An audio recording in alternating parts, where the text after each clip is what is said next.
Yo, it's me, CSCOTT.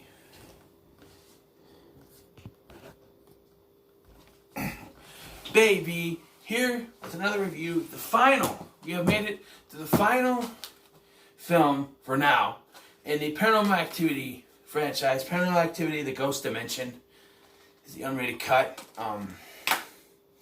Two discs. Yeah, so I say for now because they're gonna make a seventh one eventually, and when I do, I'll break their shirt out. We'll do another review. For now, this is the last one, and this one could be considered a spin-off because it's not really, you don't really see Katie in it. The adult one anyway. I don't know if they can get her back, but who knows. This one actually takes place in California like all the other ones, but it has a different family. The Fleege family. Ryan Fleege, his wife Emily, their daughter Leela, Ryan's brother Mike, who has a mustache, who's come to visit, and their friend, sister-in-law person, Skylar. It's not really explained who she is, but they're all there. And while going through some boxes, Ryan finds a special camera that can record paranormal activity. You can see stuff. Ooh. What we see is gobs of goo and a weird, scary face. But, yeah, so Ryan finds the camera. You see, he turns it on, he sees this blob in the living room, he walks through it. You know, he noticed something weird's going on. And like I tried to, maybe it was in my first review that I didn't get to put in the other one, but he actually shows the footage to other people.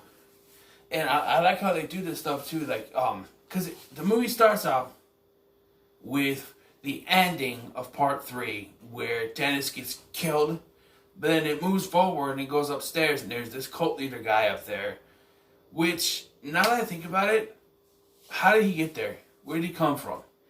Because Dennis and the mom were upstairs sleeping. And there was like no one else in the house when all this was going down. All of a sudden there's a cult leader guy in some bedroom. I don't know. And then it cuts to the Fleet family and these people and stuff. And,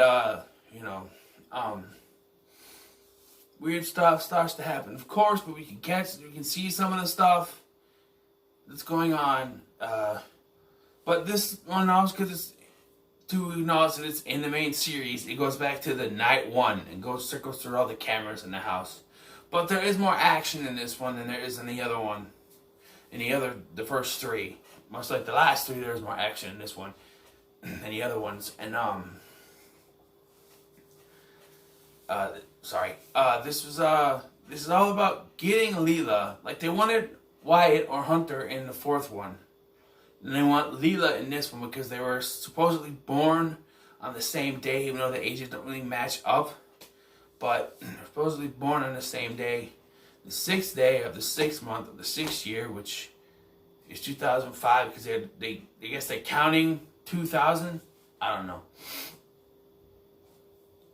But they want, those hauntings start happening, and she starts mentioning Toby.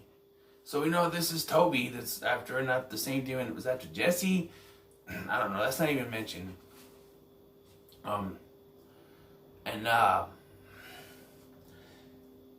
So they find the tapes. The tapes that were stolen in part 2 or / part 3 of the Katie and Christy when they were kids. The stuff we saw in part 3. They find those and they're going over them. And for some reason, Mike has a thing for the mom because of the shoulders. I don't know. But they start going over the footage and stuff, and they notice that they've seen weird things there too.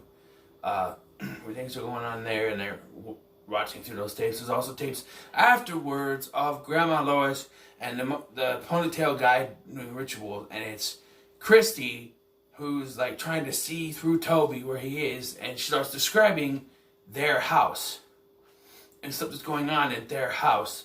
And there's one incident where Leela shows up and she sneezes, and in the video Christy says, "Bless you." And that's when, he shows the wife and they start to believe that something's going on. So they start going through and they realize that going through their, how they got the house and stuff, they realize that their house was built because, they told us that the house that Katie and Christy grew up in was destroyed in a fire. Well, their house, the Fleet's house they just moved into, stands on top of Katie and Christy's childhood home. What used to be. It was built on top, and there was even a video in the camera that they didn't even check. Wouldn't you have recorded over it, though, once you started doing this stuff? If you didn't check it, once you just recorded over it? I don't know, but apparently it has someone going through the house and saying, this is a good entry point, and talking about stuff. They try to contact the real estate agent, and I don't know how they how at least Ryan doesn't catch on to this. But because they know about Katie and Christy and the house and everything. And they go, Ryan's on the phone, he's trying to talk to the real estate people. And he said her name was Hubbard, Katie Hubbard. Right there. As soon as he said Katie, she'd be like, wait a minute, Katie. And he goes to, he goes to the post office with Mike. And he comes back with all that stuff saying that Katie just kidnapped Hunter and they disappeared. And he could put two and two together and say, wait, maybe that Katie was the Katie that they're looking for. Maybe it's the same Katie. But they never connect that. They call a priest over there. The priest wants to do an extermination, which, an exorcism is for a person, an extermination is for the house. They want to get the spirit out, the ghost, or the demon out of the house, and he tries to do the ritual, but people are killed left and right. And let me talk about this one scene first. There's a scene where they all said, we're leaving, we're out of here. They go to a hotel, and Mike and Skylar come back with the camera, of course, to get some stuff, which they decided not to pack their stuff when they left. I don't know, but they're going to get some stuff. And Leela shows up back at the house because there's a video where she disappears through a tunnel. I don't know if they even checked the video on that at that point, because she disappears. They can't find her, and he's sitting there going, "Why not check the camera you have pointing at the bed?" But they don't. That's kind of irking, but. Once Layla comes back, they decide we're leaving, and Layla shows up. She's trying to get into the where the door was, and they take her away. And then they have the extermination. They come in, and they think they succeeded, but then Layla gets black eyes, and then demons start to kill Skylar. They kill Mike.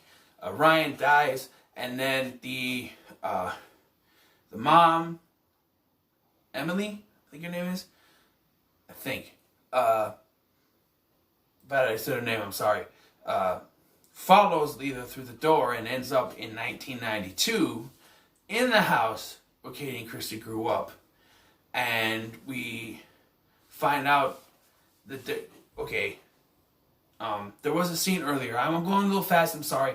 There was a scene earlier where they found Hunter in a videotape from 1992, but he wasn't even born yet.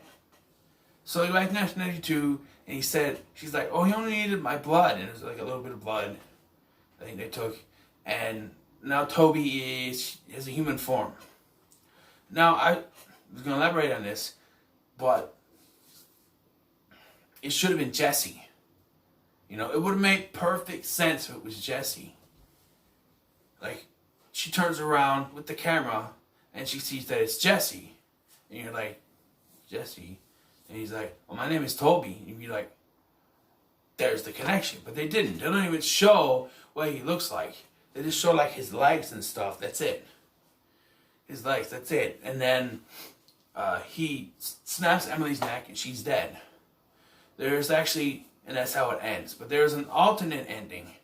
It's sort of a happier ending, and it cuts right after they do the extermination. It works. And, by the way, the priest dies too. I forgot to say that, but after the extermination, it cuts to them moving into a new house. They find another tape, And Ryan, instead of watching it, smashes the hell out of it. Cuts to Leela's birthday, and Emily is now pregnant again. And Leela makes a wish, and she says she wishes for a new brother. And then the ponytail guy shows up and says, "That's my girl." And then it cuts, and then he's gone, and it's just Ryan again. It's like, okay, and then that's how it ends. I'm like, it's a different ending. There's also a deleted scene I watched where they find a tape, and he shows the tape to his wife of Leela in 1992, which would have been cool to have in the movie. But then again, it wouldn't have, because it'd be like, okay, so whatever we're going to do, it's going to fail because we already have the videotape to prove that they succeed, that she's there. So I understand why they took that out, but it still would have been cool to see something like that. I don't know, guys, that's my review for Paranormal Activity, The Ghost Dimension. I'm going to give it an 8 out of 10. Like I said, the best movie in this franchise, bar none, is the marked ones. So this is an 8 out of 10 for me. So what are your thoughts on Paranormal Activity, The Ghost Dimension? Let me know in the comments. Like, share, and subscribe. And just to let you know, sometime soon, I don't know if it's going to be like right away, I'm going to start reviewing a bunch of Keanu Reeves movies to prepare for the release of Bill and Ted Face the Music. I know it doesn't come out till next year, but I just wanted to get a start so I don't put it off. So I have a stack down here that I'm going to start with, and I'm going to order some more off eBay, so I have a decent catalog to do, because there's a bunch I haven't seen yet. So there's that. So remember, like, share, and subscribe. I already said that, and I'll see you next time.